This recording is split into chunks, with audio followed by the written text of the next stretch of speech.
Halo teman-teman semua, balik lagi kita di channel 101 Kelas. Saya dengan Roy Rafael. Kali ini kita akan membawakan topik yang paling seru. Bagaimana kita melakukan kegiatan dari rumah. Karena sekarang sedang marak-maraknya kerja dari rumah karena keadaan tertentu. Nah, ingin tahu kiat-kiatnya? Jangan lupa subscribe dulu channelnya dan klik loncengnya. Oke guys. Iya teman-teman semua, pada masa sekarang ini, sekarang semua dan seluruhnya, hampir di seluruh dunia kita sedang ada krisis ya, dalam arti krisis kesehatan, yang dimana ada namanya COVID-19 sedang mewabah di dunia. Maka pemerintah mencanangkan bekerja dari rumah karena keadaan itu semuanya berubah ya. Yang tadinya hidup kita normal, yang tadinya kita bisa saling berinteraksi satu sama lain tanpa adanya halangan, sekarang kita harus jaga jarak antar sama-sama, sesama teman, sesama keluarga, dan juga orang. Kadang-kadang kita saling mencurigai ya, wah disentuh dikit kita udah curiga. Oke, di masa-masa sulit ini kita akan berbagi tips bagaimana bisnis kita supaya berjalan terus dalam keadaan seperti ini. Ya, semua dunia merasakan efek dari wabah ini. Jadi daripada kita berpikir negatif, baiknya saya katakan bahwa saat ini adalah masa tantangan, bukan masa krisis ya, bukan masa wabah, dan juga kita katakan masa tantangan. Kenapa? Karena kita bisa biar mengeluarkan energi yang positif dalam diri kita. Untuk menghadapi situasi seperti ini, pasti banyak perubahan. Pertama, perubahan kondisi kita, perubahan keuangan, perubahan mental, dan juga merasa kaget ya akan situasi seperti ini. Bagaimana kita bekerja dari rumah, bagaimana kita menghasilkan sesuatu dari rumah. Wah, semua orang stres sebenarnya. Tapi bagaimana kita cara mengatasinya supaya bisnis kita tetap jalan dengan lancar.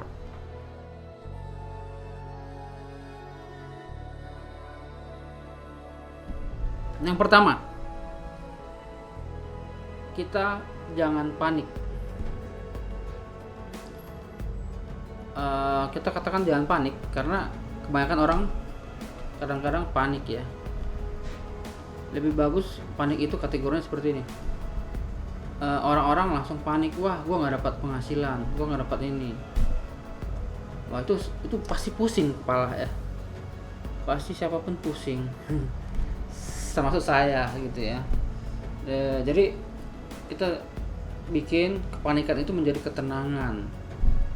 Hal-hal apa yang akan kita lakukan menuju ketenangan itu? Yang pertama mungkin yang harus kita lakukan adalah kita berdoa sama Yang Kuasa supaya kita diberikan kekuatan untuk menghadapi situasi seperti ini, dan juga kita diberi hikmat, dan juga kita bisa diberi ketenangan. Terus sudah kita berdoa, kita tarik nafas dalam-dalam.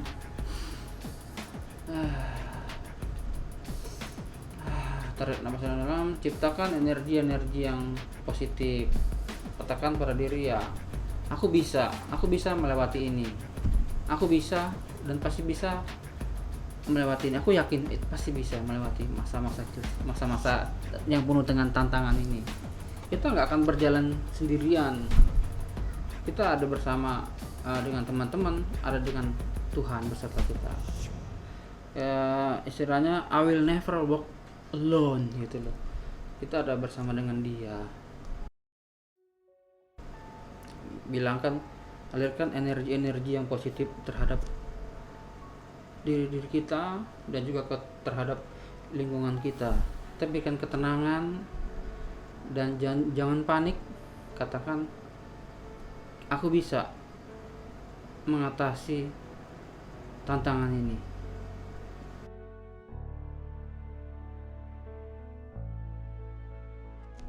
Trik yang kedua, kita tadi sudah mengalami perubahan situasi yang sangat signifikan, ya.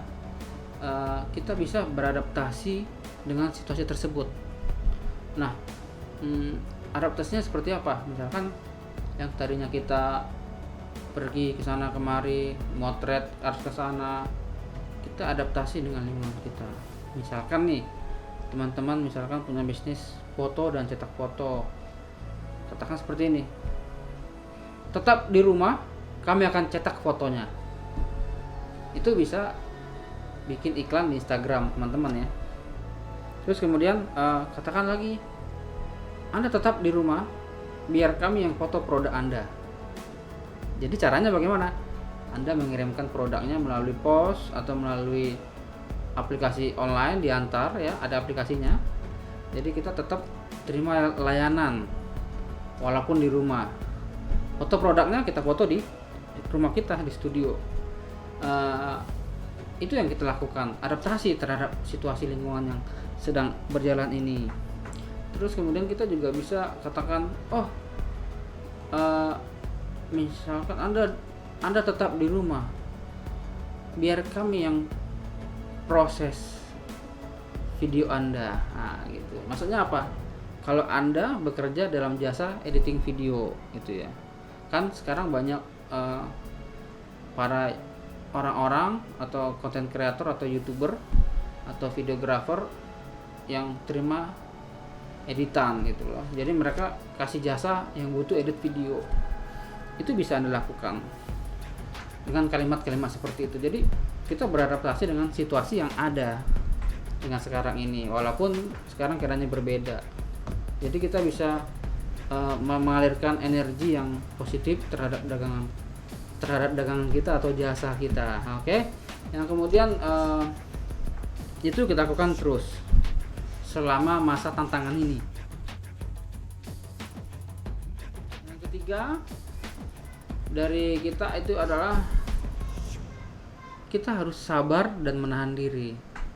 Nah, sabar itu bagaimana? Ya, dari pertama kita sabar prosesnya, karena kita work from home atau WFH bahasa Inggrisnya seperti itu. Kita lakukan dengan sabar, nunggu order yang tadi kita buat, yang ada tadi yang di poin kedua, yang tadi kita beradaptasi dengan yang ada, contoh-contohnya seperti itu.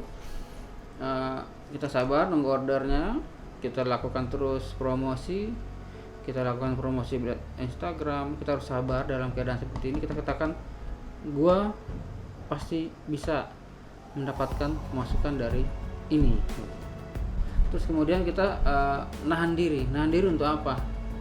Yang pertama, kita harus belanjakan hal-hal yang perlu. Misalkan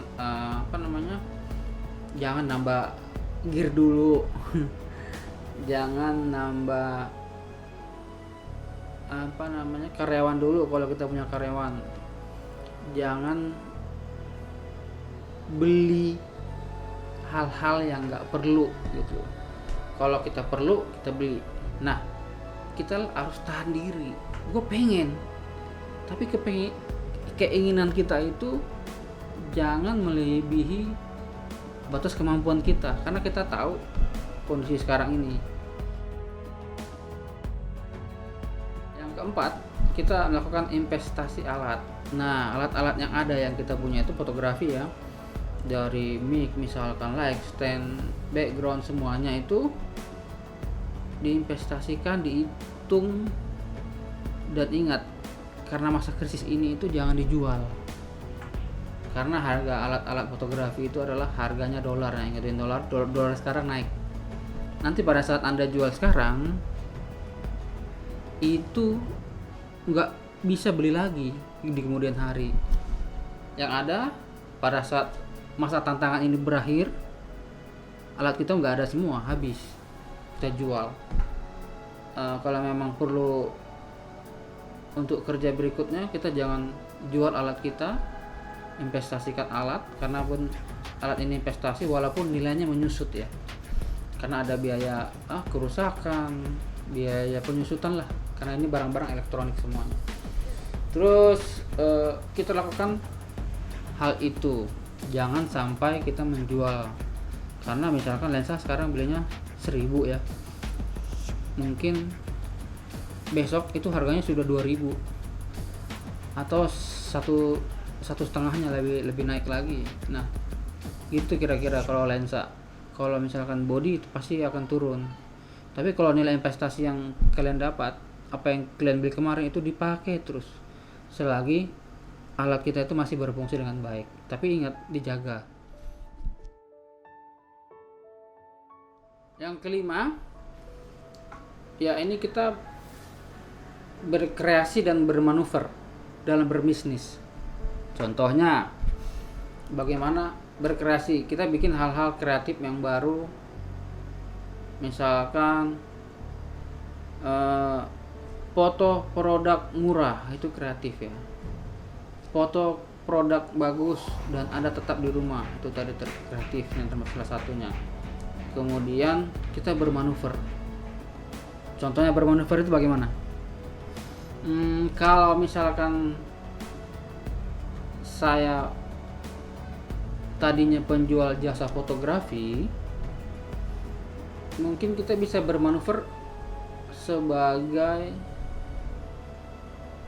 jual alat-alat fotografi. Contohnya kita jual flash, atau jual tripod, atau jual tinta kertas buat cetak foto, itu bisa. Karena masih berhubungan. Kita harus, contohnya itu seperti yang baru-baru ini viral ini, Tia Fante ya. Dia seorang desainer, sekarang lagi membuat baju APD buat garis depan di penanganan COVID-19. Dia beralih ke situ. Jadi bukan beralih sih, bermanuver aja sebentar. Karena ada masa-masa seperti ini. Dan kemudian nanti jika masa-masa ini selesai, kita bermanuver balik ke kegiatan kita yang kita lakukan seperti biasanya gitu loh. Ada lagi contohnya, misalkan seorang penjual baju. Nah, bisa jadi dia bermanuver sekarang menjual masker gitu ya. Tapi nggak nyambung. Carilah kita bermanuver bisnis, carilah hal-hal yang nyambung dengan bisnis kita dari awalnya. Seperti yang saya contohkan tadi, dari yang offline door to door kita lakukan sekarang melalui iklan. Iklannya tadi yang seperti saya bilang, Anda tetap di rumah, kami yang foto produknya. Nah, itu juga bisa manuver. Jadi sekarang yang tadinya Anda motonya model atau motonya portrait, sekarang motonya produk. Jadi kita bermanuver bagaimana supaya income tetap masuk, ada pemasukan sedikit tidaknya. Tip yang keenam, kita mengadakan update terus di medsos kita, Instagram kita, Facebook, dan juga website. Kita lakukan update terus, promosi. Walaupun kita punya file-file lama yang belum kita upload, kita bikin promo. Order sekarang, DP sekarang, bayar cuman 30%. Nah, bisa kan seperti itu kan? Misalkan kita nyari order orang yang pingin punya acara 5 bulan ke depan ya, misalnya order dari sekarang, DP dari sekarang untuk momen terbaik Anda ya kan. Kita bisa lakukan hal seperti itu. Jadi kita selalu promosi di medsos kita bahwa kita masih ada, bahwa kita selalu eksis di medsos kita itu. Terus yang ke-7 terakhir, kita jaga kesehatan. Seperti dikatakan pemerintah, kita rajin-rajin cuci tangan, jangan bersentuhan dengan orang. Jangan lupa, selain Anda sehat, Anda selalu minta berkat dari Yang Kuasa, minta anugerahnya supaya kita diberikan juga rezeki yang baik buat kita, buat keluarga, dan sanak saudara kita semua sehat. Ya, demikian tips dari kita 101 kelas. Bagaimana kita selalu eksis dan bisa mempertahankan bisnis kita di tengah-tengah masa tantangan ini. Semoga tips ini bermanfaat buat teman-teman semua, dan semoga semua kita bisa melewati masa-masa tantangan sekarang ini. Tetap semangat teman-teman, tetap bekerja, dan jangan lupa berdoa buat kesehatan kita dan bangsa ini. Oke teman-teman, sampai ketemu di materi berikutnya yang akan lebih seru lagi. Yang pasti kita akan mengerjakan work from home. Jadi kita bisa belajar dari rumah, bekerja dari rumah. Oke, stay tune di One on One Class. See you.